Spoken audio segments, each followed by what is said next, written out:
आज हम लोग characteristic curve of semiconductor diode, ऐसे डायोड भाल्व भी होता है और सेमीकंडक्टर का भी डायोड होता है। तो इसके कैरेक्टरिस्टिक कर्व को खींचेंगे। प्रैक्टिकली इसको कैसे करेंगे ये देखेंगे। डायोड भाल्व क्या चीज़ होता है और डायोड सेमीकंडक्टर क्या होता है। तो भाल्व के बारे में तो यहाँ पर नहीं, ये सेमीकंडक्टर डायोड के बारे में हम लोग देखेंगे कि वास्तव में क्या होता है। पी टाइप और एन टाइप, ये दो टाइप सेमीकंडक्टर को जब जोड़ देते हैं, पी टाइप में मेजॉरिटी चार्ज कैरियर होल होता है और एन टाइप में मेजॉरिटी चार्ज कैरियर इलेक्ट्रॉन होता है। जब दोनों टाइप को जोड़ देते हैं तो क्या होता है कि जंक्शन के निकट यहाँ पर पी टाइप में इलेक्ट्रॉन और एन टाइप में होल जमा हो जाता है। यही पोटेंशियल बैरियर का काम करता है और इसका कैरेक्टरिस्टिक किस तरह से होता है हम लोग देखेंगे। इसका सिंबल ऐसे, ये एक्चुअली इसी तरह का ये डायोड होता है। ये डायोड IN4001 इस तरह से मार्केट में रेटिंग से मिलता है। ये डायोड का सिंबल है। इधर पी टाइप है, इधर एन टाइप है। ये एनोड कहलाता है, ये कैथोड कहलाता है।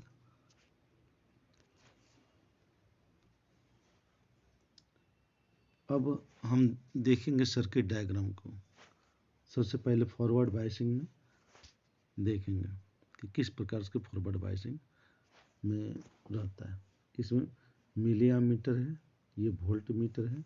वोल्ट मीटर को इस से पैरेलल और इसको सीरीज में जोड़ दिया गया है। यहाँ ये सेल है, ये रियोस्टेट है, ये की है। इस तरह सर्किट को जोड़ते हैं। जब पी टाइप को पॉजिटिव टर्मिनल से, देखिए यहाँ भी पॉजिटिव टर्मिनल से पी टाइप जुड़ा हुआ है, तो यह फॉरवर्ड बायसिंग में होता है।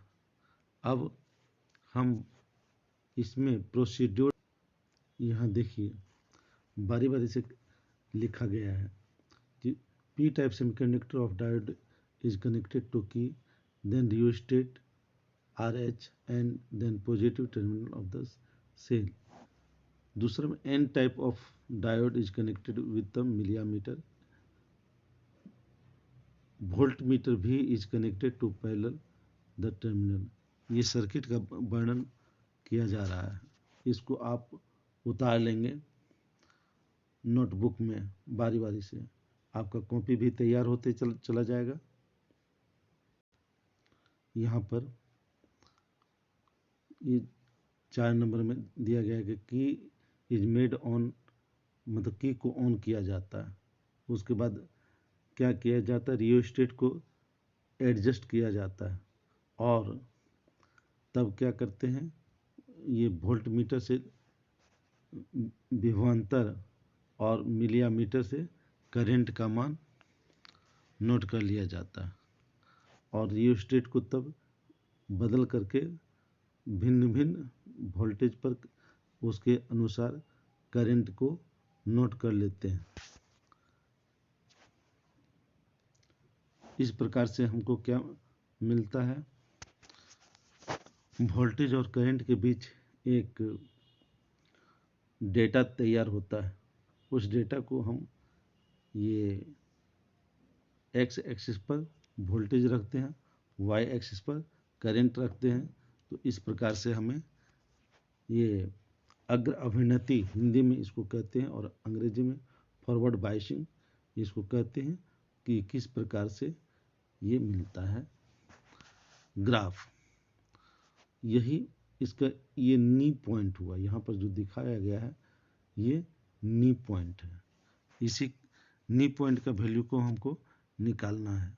ये ग्राफ से हम लोग निकाल सकते हैं इस पॉइंट को कि कितना करंट पर कितना वोल्टेज, तो ये नी वोल्टेज है ना। जब हम वोल्टेज का मान बढ़ाते जाते हैं तो करंट नहीं मिलता है।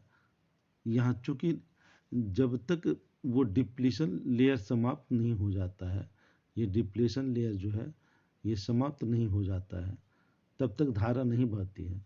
इतना वोल्टेज केवल डिप्लीशन लेयर को ही समाप्त करने में लग जाता है। उसके बाद यहाँ ओम्स के लॉ के जैसा फॉलो करता है कि वी वेरिजेज आई, ये ओम्स का नियम है। ये इस क्षेत्र में ओम्स का नियम लागू होता है।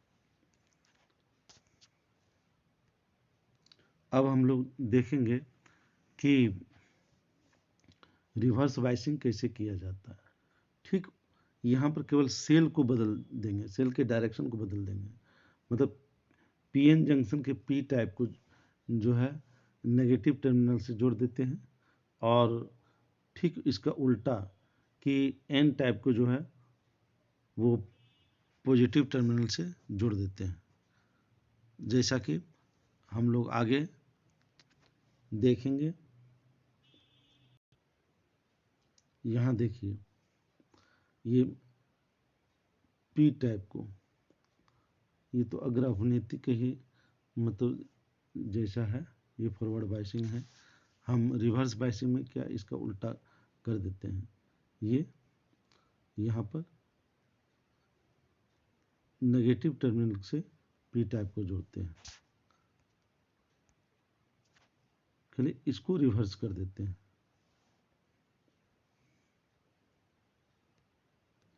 ठीक उसी प्रकार से जो है कैसे कैसे रिवर्स बायस में हम लोग जोड़ेंगे वो यहाँ पर पूरा वर्णन किया हुआ है।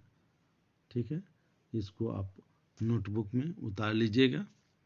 यही आपका नोटबुक तैयार होते चला जाएगा और हम लोग फिर बारी बारी से देखेंगे सभी पॉइंट को।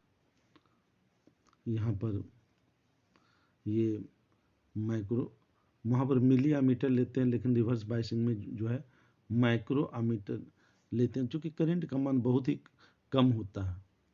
वोल्टेज का मान कितना बढ़ाएंगे लेकिन करंट इसमें कम बढ़ता है, इसलिए माइक्रो आमीटर लेना पड़ता है।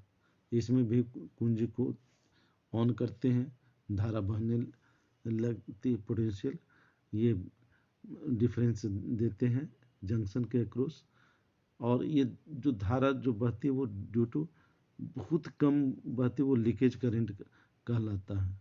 लीकेज करंट जो है माइनॉरिटी चार्ज कैरियर के कारण बनता है। इसमें भी पहले के जैसा हमको मिलता है करंट और वोल्टेज के बीच डेटा, तो इससे हम आलेख खींचेंगे और देखेंगे कि किस प्रकार से हमें आलेख प्राप्त हुआ है। इसको हम लोग नोट कर लेते हैं।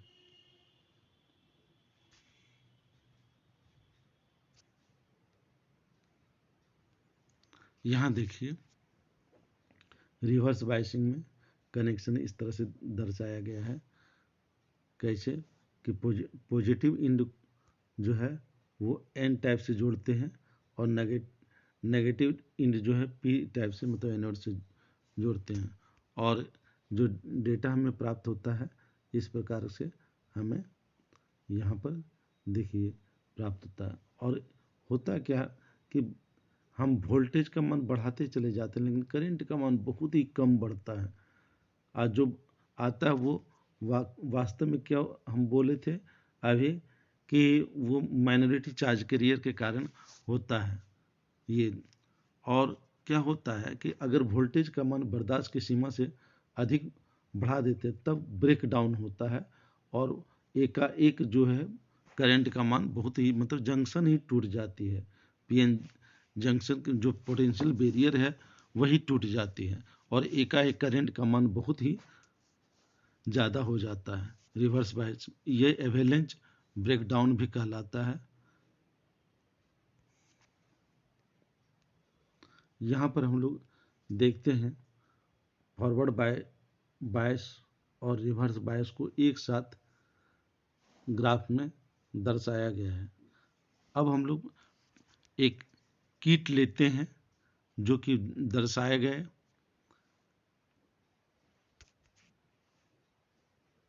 इसमें सर्किट डायग्राम के अनुसार हम लोग जोड़ेंगे उस किट में, और उसी से हम लोग देखेंगे कि किस प्रकार से प्रैक्टिकल हम लोग करते हैं, उसको देखते हैं। फॉरवर्ड वाइज केस को देखते हैं। फॉरवर्ड वाइज केस में पी का फॉरवर्ड वाइज में केस में क्या करते हैं, पी टाइप टर्मिनल को बैटरी के पॉजिटिव टर्मिनल से और एन को नेगेटिव, लेकिन बीच में हमें एक सीरीज में मिलीमीटर जोड़ना है और पैरेलल में वोल्टमीटर ऐड करना है। तो पी को बैटरी के पॉजिटिव टर्मिनल से जोड़ते हैं और एन को मिलीमीटर के जो सेम टर्मिनल से जोड़ते हैं, क्योंकि मिलीमीटर का सेम टर्मिनल बैटरी के सेम टर्मिनल से कनेक्ट होगा और बीच में हमें मिलीमीटर को जोड़ना था, तो इसलिए एन टाइप को हमने मिलीमीटर के पॉजिटिव टर्मिनल से जोड़ा और मिलीमीटर के नेगेटिव टर्मिनल को बैटरी के नेगेटिव टर्मिनल से जोड़ते हैं। और पैरेलल में वोल्टमीटर का को जोड़ते हैं, तो वोल्टमीटर का पॉजिटिव टर्मिनल बैटरी की पॉजिटिव टर्मिनल से जाएगा और नेगेटिव टर्मिनल बैटरी के नेगेटिव टर्मिनल से जाएगा। इस तरीके से हमारा सर्किट जुड़कर तैयार है। हम टॉगल स्विच को ऑन करते हैं और अब सर्किट चालू है। और ये आपको फॉरवर्ड केस के लिए आपको कंट्रोलर दिया गया है वोल्टेज डिवाइडर, इसकी सहायता से हम वोल्टेज को बढ़ाते जाते हैं। स्टार्टिंग में वोल्टेज नहीं बढ़ती और रीडिंग नोट कर सकते हो आप, ऐसे ही बढ़ती और धीरे धीरे वोल्टेज बढ़ती जाती है। जैसे ही 0.5 वोल्टेज की समथिंग जाता है, एकदम से करंट की वैल्यू तेजी से बढ़ना शुरू हो जाती है। ये किसी भी पीएन जंक्शन डायोड की फॉरवर्ड आईवी कैरेक्टरिस्टिक्स को शो करता है। एकदम से करंट बढ़ जाती है। इस तरीके से आप इसकी रीडिंग ले सकते हो। 0 से 2 वोल्टेज पर 0.2 वोल्ट पे ले सकते हो, करंट की वैल्यू नहीं बढ़ रही है। 2 माइक्रो एम्पियर दिखा रही है, मिली एम्पियर में ले लो, यानी कि आपको फिर 0.3 वोल्ट पे ले लो, फिर 0.4 वोल्ट पे ले लो, करंट नहीं बढ़ती। फिर 0.5 वोल्टेज पे, फिर फुल 6 वोल्टेज पे, फिर 0.7 वोल्टेज पे, 0.8 पे जाती है, करंट की वैल्यू एकदम तेजी के साथ बढ़ जाती है। ये आपके फॉरवर्ड वाइज केस को शो करता है। अब हम रिवर्स वाइज केस को डिस्कस करते हैं। अब कुछ समय के लिए मैं टॉगल स्विच को ऑफ कर देता हूँ और हम रिवर्स वाइज केस को डिस्कस करते हैं। अब दोस्तों हम रिवर्स वाइज कंडीशन को जोड़ते हैं। रिवर्स वाइज में क्या करते हैं, एन टाइप को बैटरी के नेगेटिव से और पी टाइप को बैटरी के एन टाइप को पॉजिटिव से जाता है और पी टाइप बैटरी के नेगेटिव से जाता है, लेकिन बीच में हमें एक सीरीज में मिलीमीटर जोड़ना है और पैरेलल में वोल्टमीटर जोड़ना है। तो पी टर्मिनल को बैटरी के 50 वोल्टेज की battery DC voltage battery use करेंगे, पी टाइप को बैटरी के नेगेटिव से जोड़ दिया और एन टाइप को बैटरी मिलीमीटर के नेगेटिव से जोड़ा। क्योंकि मिलीमीटर का सेम टर्मिनल बैटरी के से जाएगा, तो बैटरी का मिलीमीटर का पॉजिटिव टर्मिनल बैटरी के पॉजिटिव से, और वोल्टमीटर हमेशा सीरीज में जुड़ता है, पैरेलल में जुड़ता है, तो बैटरी का पॉजिटिव टर्मिनल वोल्टमीटर के पॉजिटिव से जाएगा और नेगेटिव से जाएगा। वोल्टमीटर की पॉजिटिव सेम टर्मिनल बैटरी के सेम टर्मिनल से जाते हैं, याद रखना हमेशा। तो अब सर्किट जुड़कर तैयार है। तो अब केस को यूज करते हैं। जैसे आप इस कंडीशन में हम 50 वोल्टेज की बैटरी यूज करेंगे और करंट को माइक्रो एम्पियर में मेजर करेंगे। ठीक है, जैसे ही वोल्टेज को बढ़ाते हैं, करंट की वैल्यू नहीं बढ़ती, और जैसे ही आप बढ़ाना शुरू करते हो तो आपकी जनरल वोल्टेज आ जाती है। एकदम से करंट की वैल्यू तेजी के साथ बढ़ जाती है। ठीक है, एकदम से जैसे ही आपने करंट की वैल्यू बढ़ाई, एकदम से करंट की वैल्यू तेजी के साथ बढ़ जाती है। इस कंडीशन में आप कह सकते हो कि आपकी जनरल वोल्टेज आएगी। मैंने 10 मिली एम्पियर को भी यूज करके किया है, क्योंकि 10 मिली एम्पियर में नहीं आएगा, माइक्रो में बहुत ही कम करंट फ्लो होती है, तो बहुत ही कम। ठीक है, तो आप देख रहे हो कि एकदम से जनरल वोल्टेज 0.6 के आते ही आपकी करंट तेजी के साथ बढ़ गई। और इस तरीके से आप रिवर्स वाइज केस को भी सोल्व कर सकते हो। इसकी रीडिंग नोट कर सकते हो।